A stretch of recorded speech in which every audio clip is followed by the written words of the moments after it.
exist in all corners of our system. Um, and so we're going to talk a little bit more about that mission and the coalition. But first, I think we're going to do a bit of a programming note here on the next slide. We're using this technology called Slido.com. If all of you can pull out your mobile devices and either use this QR code or on your computer, go to Slido.com and put in this number 3262954. We'll be doing some live polling and other things, and this will just enable us to have a little bit of a more participatory webinar over our time together. So again, either use this QR code or join at slido.com 3262954, and we'll have information about this as we proceed through the webinar as well. Next slide. What we say about our coalition is that we have a common goal, which is, of course, health. It's something that we know is shared across healthcare and public health, although it's not always implemented in that way. And that's where the uncommon approach comes in. Our coalition aspires to be a place that catalyzes action, that is not just about sort of theory or talking about potential solutions, but actually getting things done. And we do this by focusing on facilitating coordination between partners.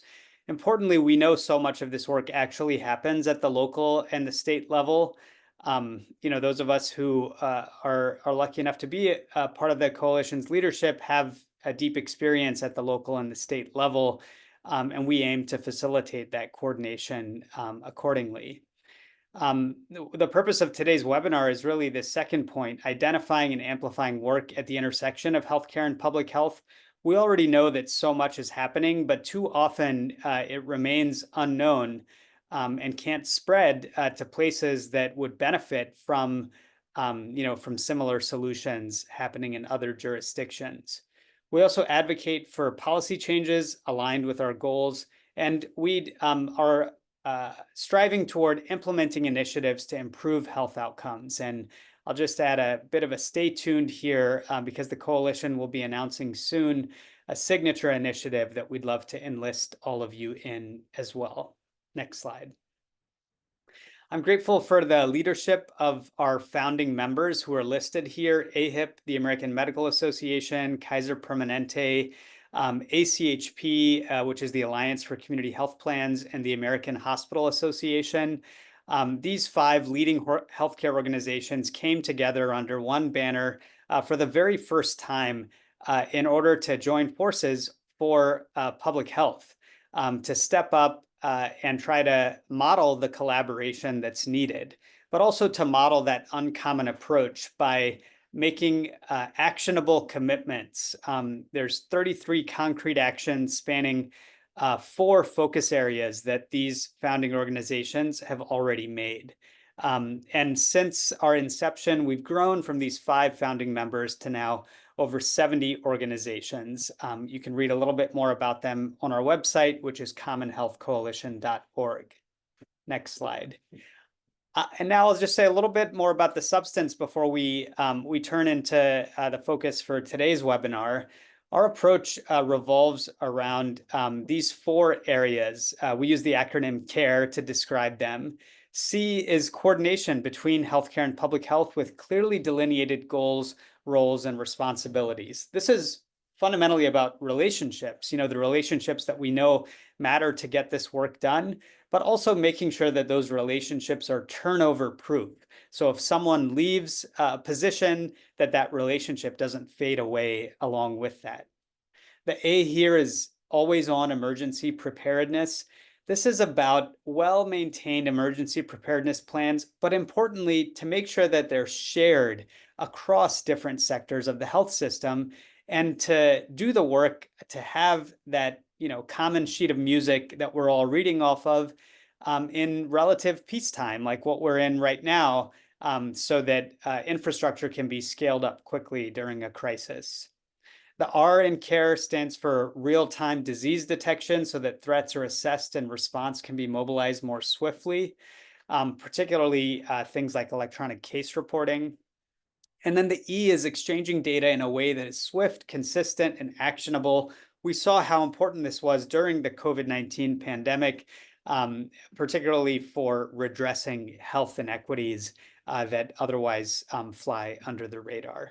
So that's a little bit more about the substance of the work of the coalition. And now you've heard me say a little bit about, what I am most passionate about with respect to the coalition's work, but I'd love to hear from you. So again, please join us at slido.com. You just have to, it's pretty simple. You just put in this number. And then the question that we have prompted for you here is, in one word, how would you describe the importance of CHC, that is the coalition's mission, in today's health landscape?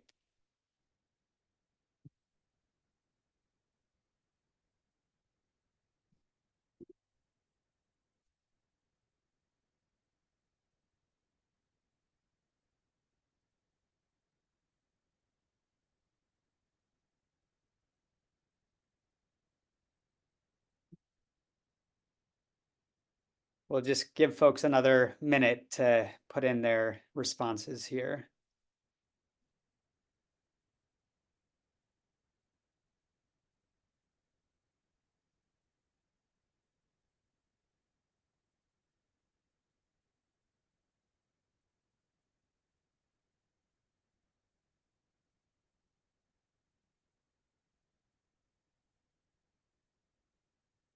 Well, I like what I'm reading here. Some of the words that are jumping out are that this is essential work.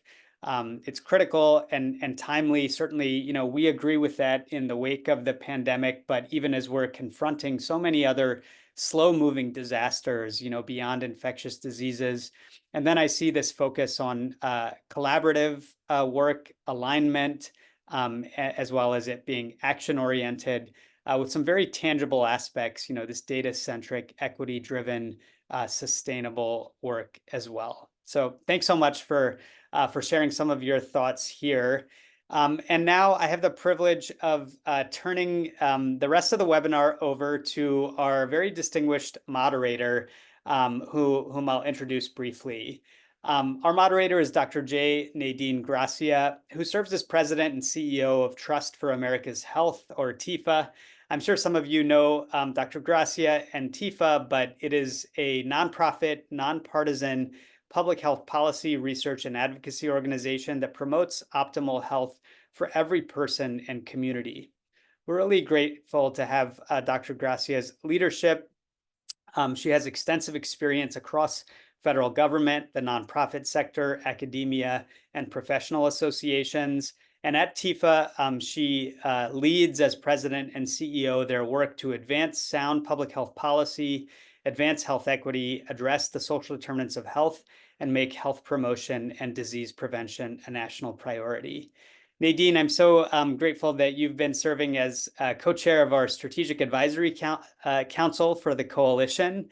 And I also want to just put in a little bit of a plug for the report that Trust for America's Health released earlier this week on a blueprint for public health for the next administration and Congress. That's available at tfah.org, and I encourage everyone to check it out. So thank you again, Nadine, and I'll turn it over to you. Thanks so much, Dave, for that really kind and warm introduction. Thank you for your leadership, your partnership. It's so wonderful to be able to work with you on this important effort. And thank you for helping to set the stage for this conversation. Hello, everyone. Thank you so much for being with us today for this really exciting webinar.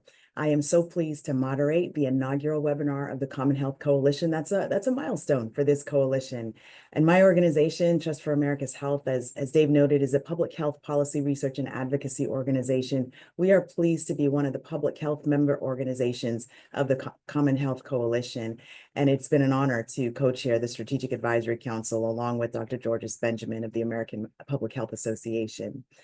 We definitely understand the importance of these partnerships between public health and healthcare, which is why our organization has really taken a vast interest in the work of the Common Health Coalition. And with this webinar, I really hope that you find today's conversation informative and enlightening for the work that you do to promote health. And as the theme of this webinar suggests, to ignite impact, that we will do this together to truly transform health. And it was wonderful to see the words that really resonated for you as far as this being critical and essential, collaborative, and timely, among many other descriptors. I'm excited to introduce our speakers today who really bring such vast and unique expertise to the table to have this conversation. First is Andrew Vancey, who serves as Vice President at the Indiana Hospital Association. Our second speaker is Dr. Tyler Winkleman, who is the co-director of the Health, Homelessness, and Criminal Justice Lab and director of the Research and Evaluation Data Analytics Core at the Hennepin Healthcare Research Institute, and the division director of General Internal Medicine. And our third speaker is Dr. Megan Curry O'Connell, who serves as the Chief Public Health Officer at the Great Plains Tribal Leaders Health Board. Welcome to all of our speakers. Thank you for being with us today. Now, before we get started with the conversation, I encourage you all, please, as participants, to please submit your questions through the chat. We're going to address as many of your questions as possible throughout the conversation. So let's begin. And this is a question to all of the panelists for each of you to respond to. I would love for you to briefly introduce yourself and share a key example of how your organization has successfully fostered collaboration between public health and healthcare systems to address community health challenges. Andy, why don't we start with you, and then we'll go to Megan and then Tyler.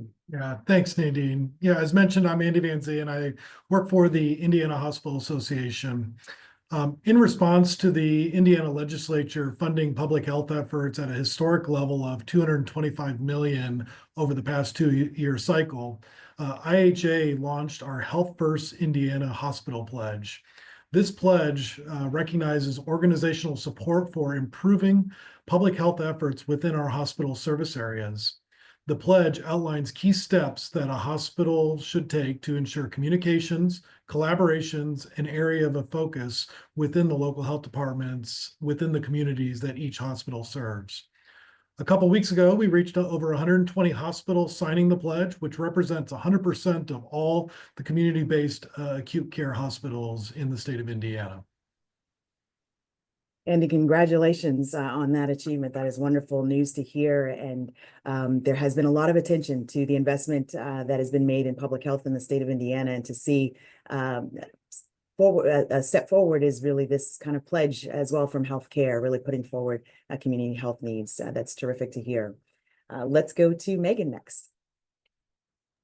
Thank you so much, and welcome everyone. My name is Megan O'Connell. I am a citizen of Cherokee Nation and the Chief Public Health Officer for the Great Plains Tribal Leaders Health Board. The Health Board is a tribal organization serving the 18 tribal communities in North Dakota, South Dakota, Nebraska, and Iowa.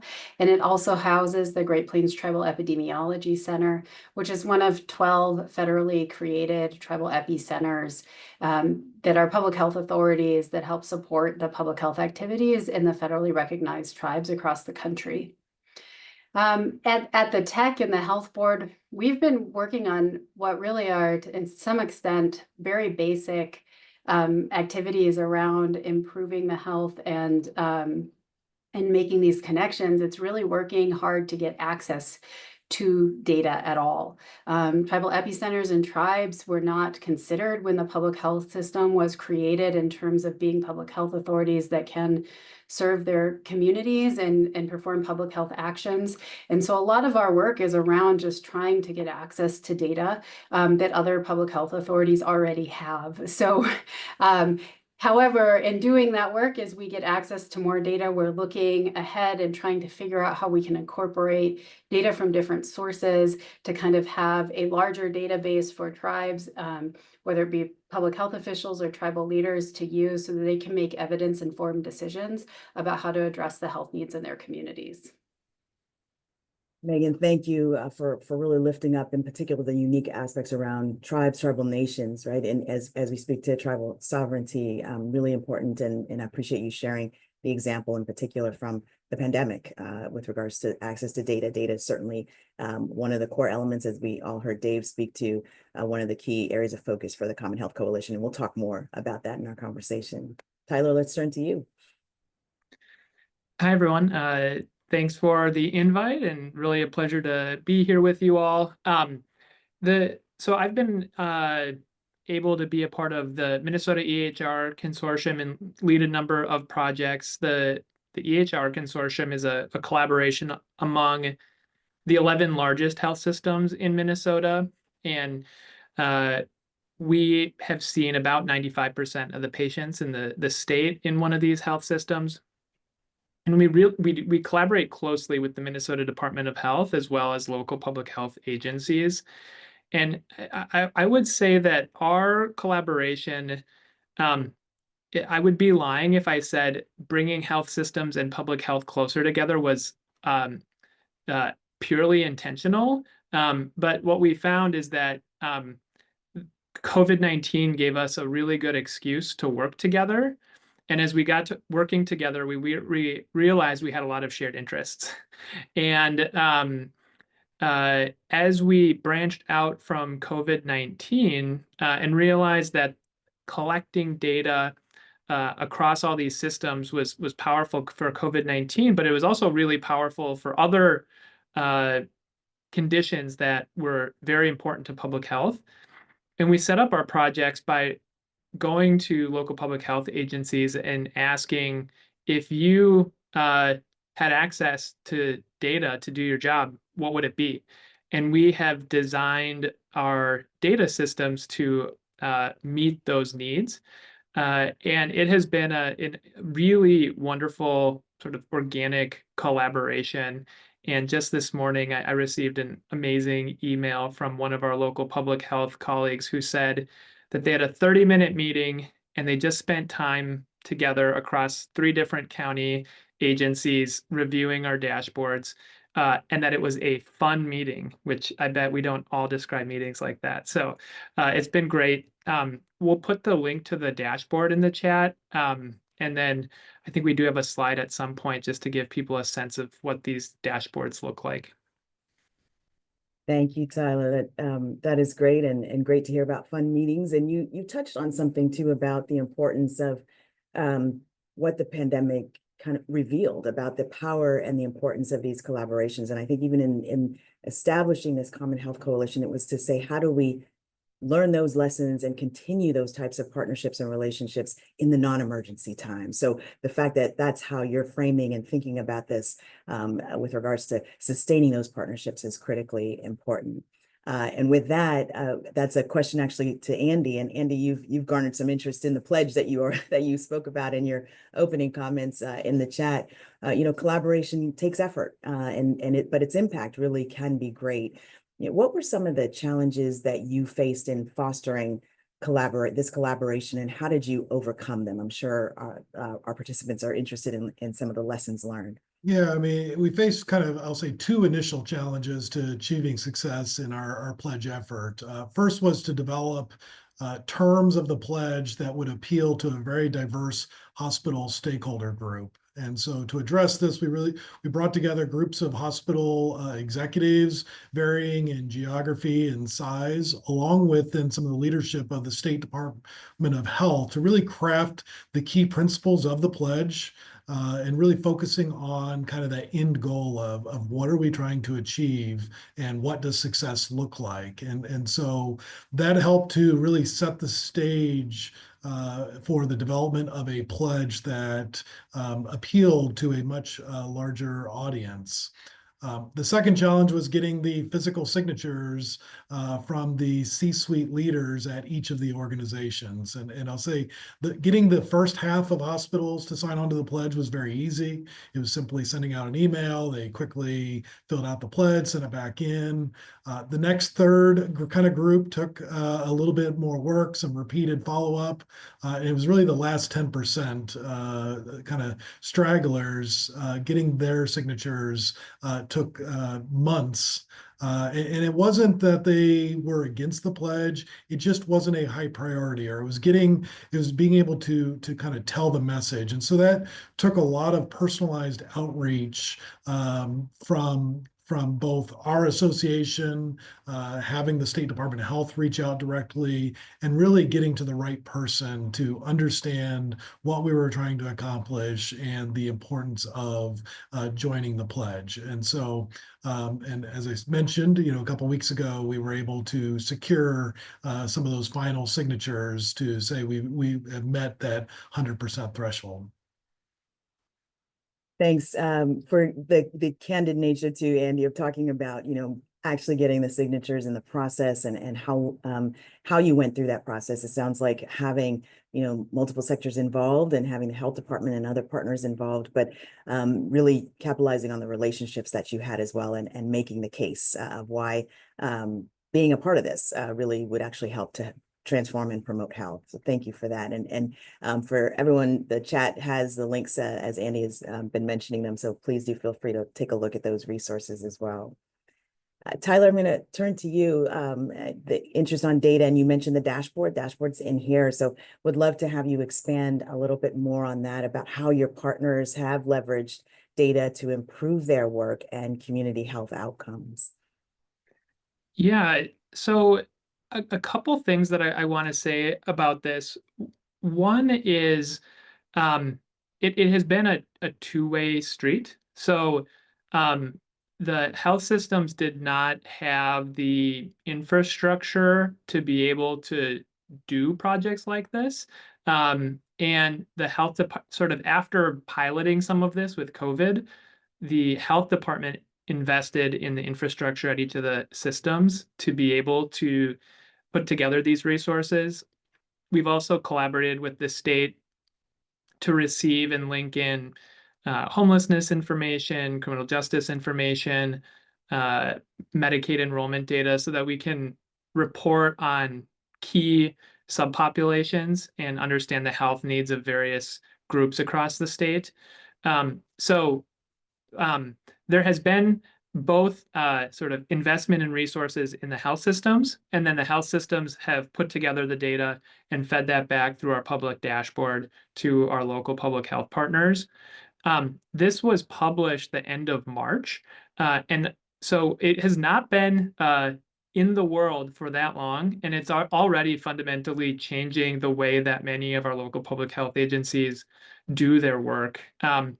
Many are changing their community health needs assessments and focusing on they're removing, dozens of questions about, have you ever been diagnosed with this? Have you ever been diagnosed with this? And instead replacing them with questions around social determinants and other needs that patients often have, because they no longer have to collect all of this health information. The other thing that we're hearing is that folks are using the dashboard, filtering by different racial ethnic groups to really dive into racial disparities across the state and understand where to focus efforts. And we have recently stood up an implementation core across the health systems and with our local public health partners to say, how can we use this data to set priorities across the state, and then use it as a measurement tool for implementation of statewide programs. And right now we're focusing those efforts around hypertension and pediatric vaccines. Thank you, Tyler, for walking us through this, and really impressive to see the dashboard and what goes into the dashboard. It sounds like, there were some innovative opportunities too to really think about additional data that came into the dashboard. Were there surprises that you all had as you were building this and putting this together, that as folks who are listening today, as a lesson, as they're preparing to potentially do something similar to what you're doing at Hennepin, that they should keep in mind? When we pitched this, we had no idea if it would work. And I'd say as a researcher, usually we write NIH grants when we almost with 100% certainty know it's something that we could do if we were funded to do it. this was very different. This was applying for what felt at the time like an outrageous goal. And when we got it, we really hit the ground running. So I do think there's a bit of sort of risk taking that is involved in initiatives like this. And then I'd also say maybe one thing that is surprising is that this is a voluntary collaboration. There's no mandate of any of the health systems to participate. It's facilitated by a data use agreement that we negotiated across each of the sites. And so there's nothing legally binding to keep people at the table, but we have met every Friday morning since April of 2020, and about 50 to 60 people still come every single morning from each of the health systems. And it's been amazing to me to watch this buy-in across systems that don't need to be there because they believe in the importance of what we're doing and that clear vision of what we're trying to do. And that has been a really both surprising and inspiring part of this work. Thanks for sharing that, Tyler. That truly is inspiring. Thank you. Megan, let's turn to you now. Would love to hear from you what strategies or resources have been most effective in ensuring that the voices of the tribal communities that you serve are heard and truly incorporated into health systems planning. Yeah, well, my organization is a little unique because it's tribally led. So their voices are clearly heard. Our board of directors is comprised of all the tribal leaders in the 4-state area. So they set our strategic goals and set our direction. So all of our activities are directed by the tribes themselves and by the tribal leaders. And then, of course, any of our other activities that we do are at the request of individual tribes that might ask for help with something very, very special or particular. So in our own organization, it's a little bit different than others because we are led by the people in those communities. We are led by tribal nations and doing work solely on their behalf. That's the only work we do. We don't do anything else. But then having to, be in an organization like that and then work in other spaces, it can be very difficult. I'm not going to lie. It can be very difficult, challenging, frustrating. I'm listening to Tyler describe what he was able to do. And we would love to do something like that for our tribes so that tribes can have specific information on their communities. But it's very, very difficult to make those same types of collaborations as a tribal organization or as a tribal nation, even though legally, the same rules apply. Tribes have the same, if not more, rights to having access to this information, but it hasn't been done before, particularly in tribal nations, and so it makes it even that much more challenging to do. Some things I think others can do if you're looking at engaging tribes or tribal orgs, be sure they're at the table, reach out to them, so that you can get their opinions. And really, I think organizations have to think hard about tribal sovereignty and tribal data sovereignty and what that means. It often leads to potentially uncomfortable conversations, right, about who, I'm going to use air quotes, owns data, who gets to decide where it goes and how it's used and where in the process that decision is made. But learning about these issues, bringing tribes and tribal organizations to the table and really thinking about how to build a more equitable system is really essential when we're talking about healthcare in general, but also with data sharing and in this combination of public health and health, because if we don't change our thinking and really revise the structure of the public health system and the data sharing aspect of that, we won't be able to achieve health equity in tribal communities. It won't happen. Tribes need to have access to this data, to this information, so that they can make data-informed decisions on how to improve and maintain the health of their people. Thank you, Megan, for really clearly just articulating the uniqueness when we speak about engaging with tribal nations and tribal organizations and centering equity, as you noted, being at the table, part of the planning, the discussion, but also understanding the importance of that data sharing. So really important things when you're thinking about how do you tailor and ensure that you're meeting the needs of communities. And in your case, it's obviously clearly led by tribal leaders, but in other communities where there are tribes, how to be able to engage with tribes to assure that they are meaningful and authentic partners. I'm going to encourage our participants to please do put any questions or comments that you have in the chat, as we'll be moving soon to see if there are any audience questions. But I'm going to turn to another question for all of our panelists. I'm sure many want to know, what's the one thing that you would recommend when you're speaking to and offering advice to healthcare and public health leaders who want to look to strengthen these collaborations? So what is one recommendation you would offer to these leaders? They're trying to strengthen the collaboration between public health and healthcare systems. Andy, let's start with you. Yeah, I know. Yeah, this is going to sound very simple. Have a conversation. Start the discussion.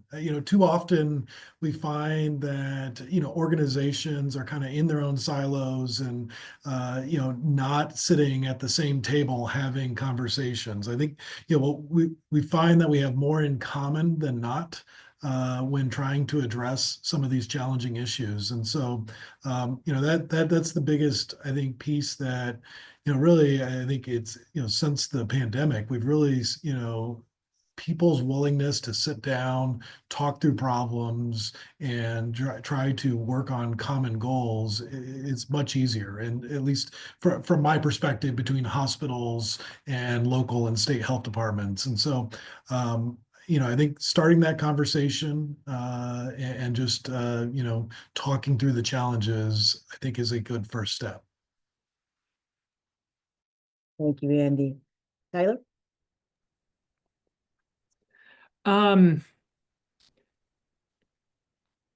I do think this point about just having conversations, we have found that we've had a lot of conversations, and it's not a quick 30-minute meeting and then you're all set. It's sort of an ongoing dialogue and relationship. And then the other piece that I think is really important is having a clear vision and having clearly articulated goals that everyone can rally behind that are important to both groups. And I think for us, sort of being able to all agree on the thing we both want and then work towards that together has been really, really helpful. Prior to COVID, we had a lot of conversations like this, and they were somewhat theoretical about like, what would it look like if we collaborated?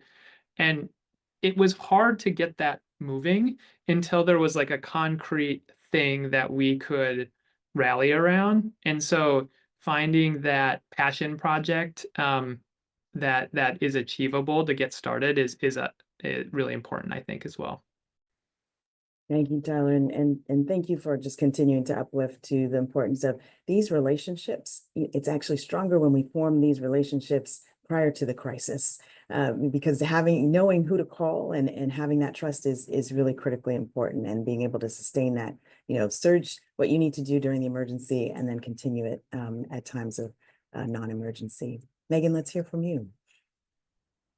Yeah, I don't disagree with what has been said. I would just add, I do think there needs to be a sense of urgency around these conversations, and that there's an aspect to this where you can, most of the time, something can be done immediately. So do what you can now, because as we wait and talk and have more conversations, people are continuing to get sick. Another pandemic is coming. Babies are dying of congenital syphilis.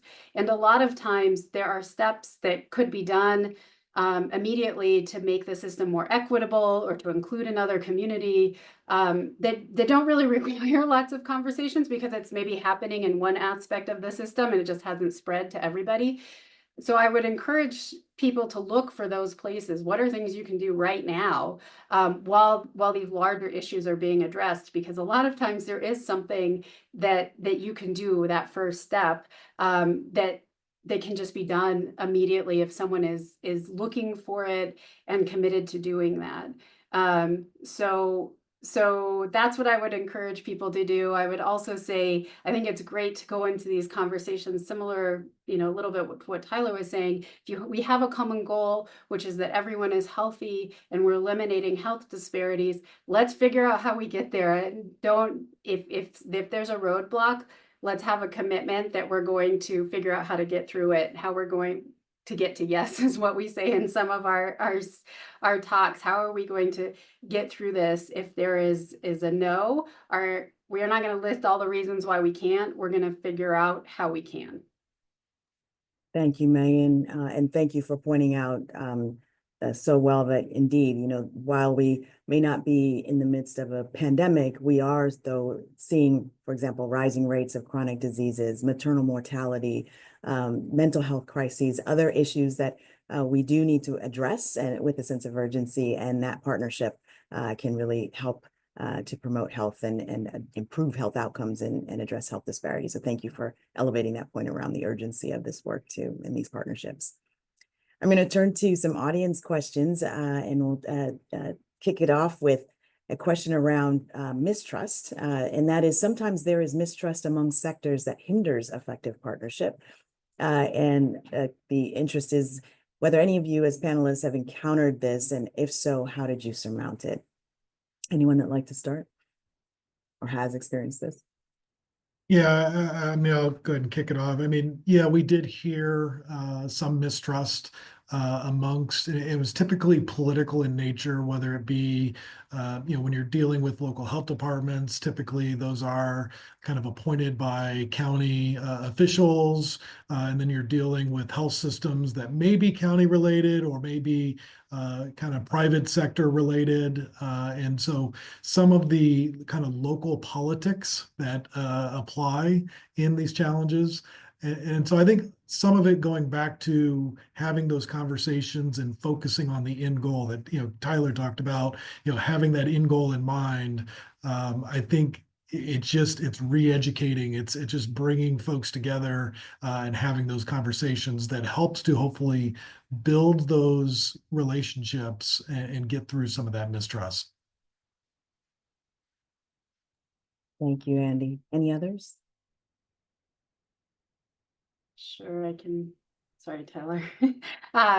So we deal with this a lot, as people may be able to imagine. I think there's a lot of distrust on both sides. So, just as an example, I think this is still in force, but earlier this year, the governor of South Dakota was banned by every single tribe in the state from entering tribal lands. So that's the level of distrust that it can exist in some of these relationships, where we still, need to work with her administration on health and many other issues. So the level of distrust can be very high on both sides in the work that we do, whether it's a local hospital, a federal agency, a state government. American Indians have a lot of reasons, historical reasons, to not trust the governments, and that can be very difficult to overcome. So I think it is imperative, if you're working in those sectors, to make sure that you're doing everything you can to build trust with those communities. But the opposite is true too, where the governments or other entities don't necessarily trust the tribes or the tech that I work for. If we're talking about data as an example, they might bring up, well, do you really know how to keep it secure? Do you really know what you're doing? Why do you really need that? We get questioned a lot about our motivations and what we're allowed to do. So we deal with that quite frequently. I don't know if I'm an expert at how to address this, but it is one of those times, I think, where the relationship building is required. Although I will say, I don't think it should have to be in all cases. Again, that there are things that can be done, that if those in power are willing to take the leap, they can implement things immediately that would have a positive impact in these communities without long drawn conversations about building trust. But it will take a long time for that to happen. And I do think, again, as the United States starts to go through this data modernization kind of revolution that's happening right now, really bringing these concerns to the fore and making sure the new system is as free from systemic biases and racism as possible will go a long way to help building the trust, right? That these communities' voices are being heard, that they're being respected, and giving the appropriate access to information and kind of the appropriate place in the system that they've been denied in the past will help heal some of these wounds, as well as very practically, again, allow information to flow.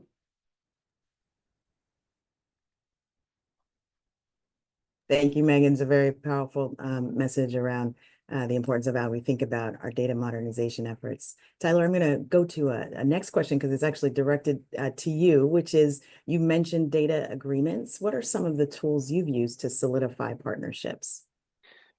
Yeah, this sort of actually is related to this question about trust, because the tools that we've needed to implement are because, you know, there can be distrust across the health systems that are competing against each other, and then there's distrust between public health and healthcare systems.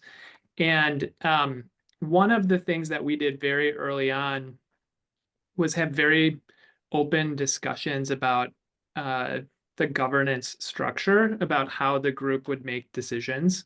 And from a very, very early stage, had initially a steering committee that turned into our governance board, that made decisions on a consensus basis.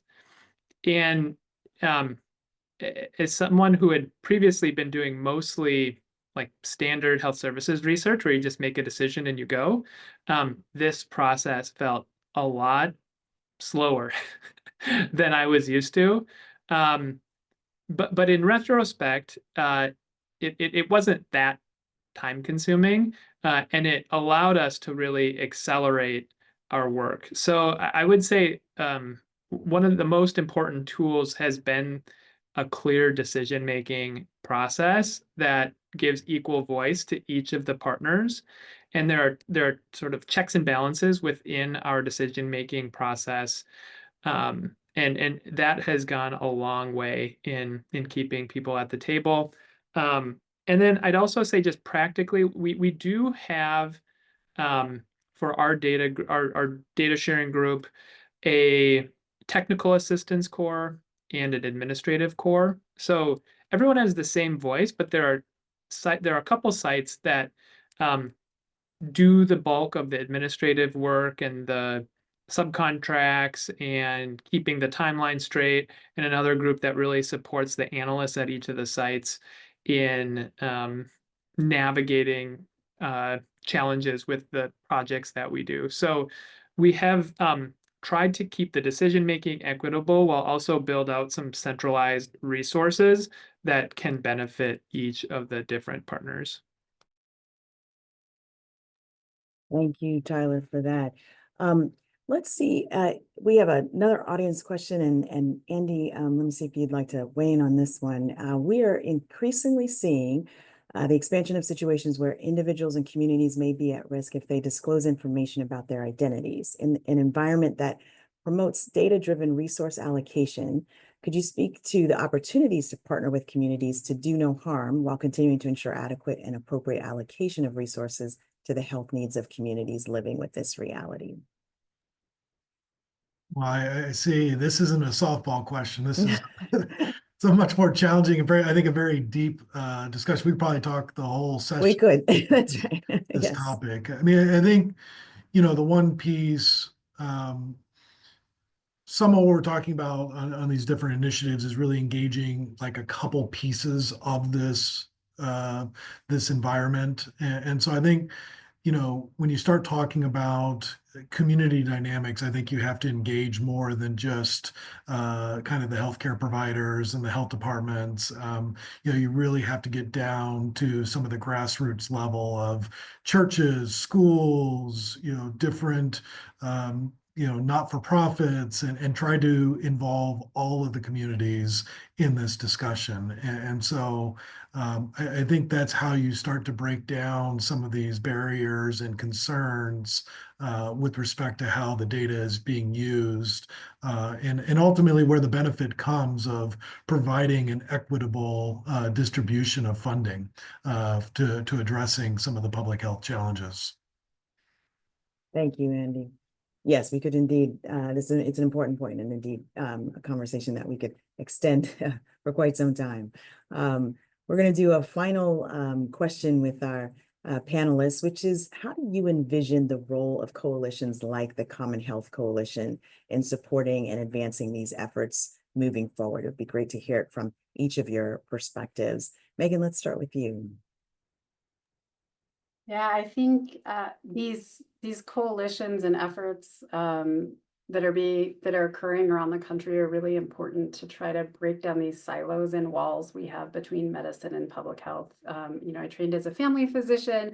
I'm also an epidemiologist, and so my whole career I'm kind of always on the wrong side. I don't quite fit in to one or the other. And so it makes a lot of sense to me that these things need to talk to each other and work together, because, what happens in the clinic is very important, but it can only go so far. And also, you need to do things at the public health level to improve the health of the people in the clinic. And so we've had in this country a division between these two lanes for a long time. And by working together to try to break down those walls, it can be very beneficial to our communities and even to ourselves, to try to work on health issues from both sides of that divide. Tyler? I guess what I'd say is I just, and I think this is what's somewhat driving the coalition, is that this divide, the harms of the divide between public health and healthcare were just so obvious during the pandemic, and they really highlighted the challenges that we face in addressing gigantic problems when we're not collaborating. And so I think that what the pandemic has taught us is that, like, we can't just go back to the way we previously delivered healthcare. And if we want our communities to be as healthy as possible, like, we have to find a way to make this work. And it would be naive to think that this will be simple, but I think the more that this coalition can inform local and state agencies and inform federal agencies, which themselves are extraordinarily siloed, we can really start to make important gains in population health across the country. Thank you, Tyler. Andy? Yeah, I think, a lot of the, some of the initiatives we talked about today are really addressing, some of the local, regional, or, in some cases, state level needs. The one thing, we've seen is many of the challenges that public health face.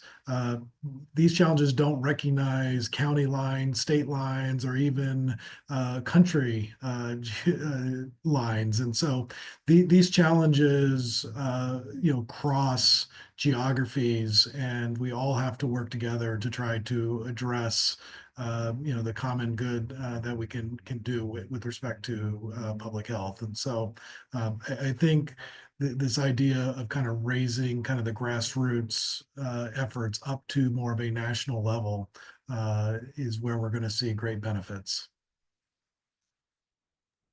Thank you all. Thank you so much for these great thoughts and insights that you've been sharing, and your thoughts about the value that the Common Health Coalition can bring with regards to really creating more of a health ecosystem in bringing together public health and healthcare. I'm excited now to welcome to the screen Chelsea Cipriano, who is the Managing Director of the Common Health Coalition. She is joining us to help close out our webinar. And before Chelsea begins, I just again like to thank all of you that joined us for this webinar, for the kickoff of an inaugural webinar of the Common Health Coalition on Igniting Impact and Transforming Health Together.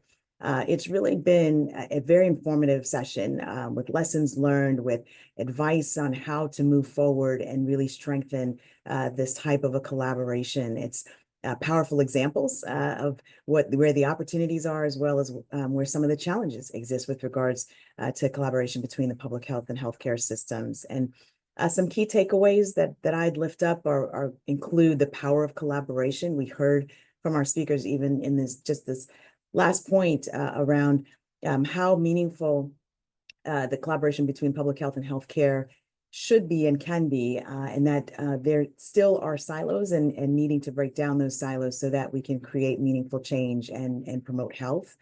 To the examples that we heard of real world impact and the fact that this is benefiting communities, that this really helps to transform health in communities, and having some shared common goals is critically important, and not going back right to how we operated before.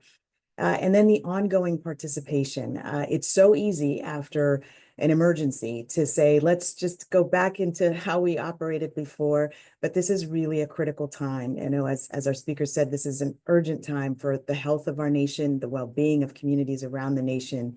And so I will say, I encourage you to, you know, from the work that we do at the national level at Trust for America's Health, encouraging you to stay involved, stay connected with each other, learning from each other, and having this peer community, and explore the resources that have been provided so that you can continue to make a difference.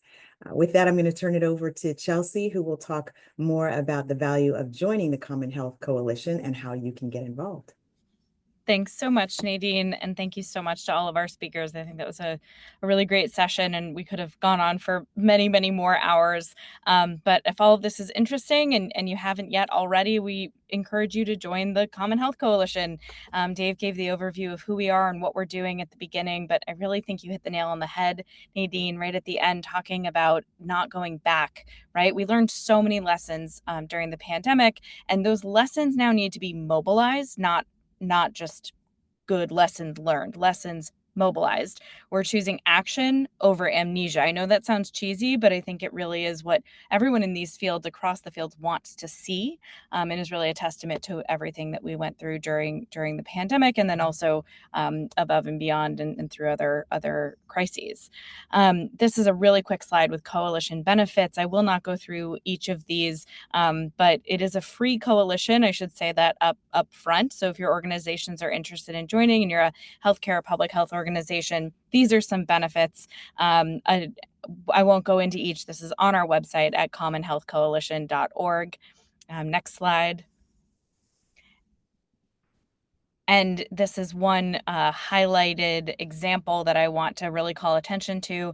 Today, we're launching our first 2 case studies featuring 2 of the speakers' organizations today. So we have one case study out of Indiana and one case study out of Minnesota. This is what we're here to do. We're here to put the spotlight on your work and really elevate what you and your organizations are doing on the ground to advance this mission of a better, more improved health system through public health and healthcare partnership.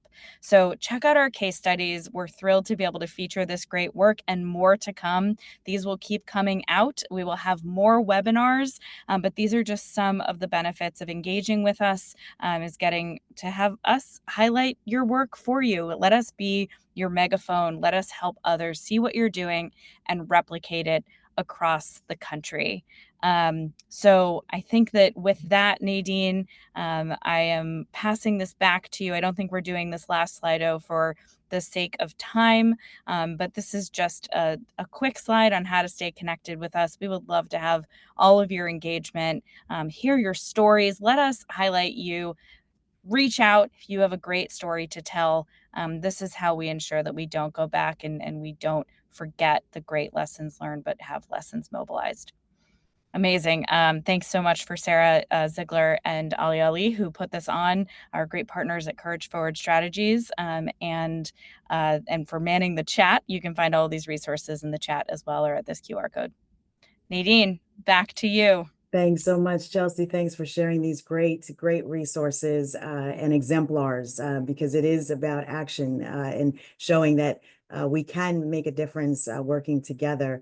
I also want to thank Dave for kicking us off with this inaugural webinar, and I encourage all of the webinar participants to continue joining us. There will be another webinar number 2, that hopefully we'll have on this next slide, a QR code that you can access that webinar that it will take place on November 21st. And as a reminder, a recording of this webinar, today's webinar, will be disseminated and posted so that you can share with your colleagues and tune back in if you have wanted to follow up on some of the points that any of our speakers made. I want to again thank Andy Van Zee, Dr. Tyler Winkleman, and Dr. Megan Curry O'Connell for participating today, for the great and important work that they're doing, and for being examples of how public health and healthcare systems can come together truly to work towards improving the health of their communities. I do believe we can ignite lasting impact in our communities and transform health systems for the better, to get things done and to ensure that we achieve optimal health for every person and community. So thank you once again for your participation, and I look forward to seeing you at our next event. Thanks, everyone.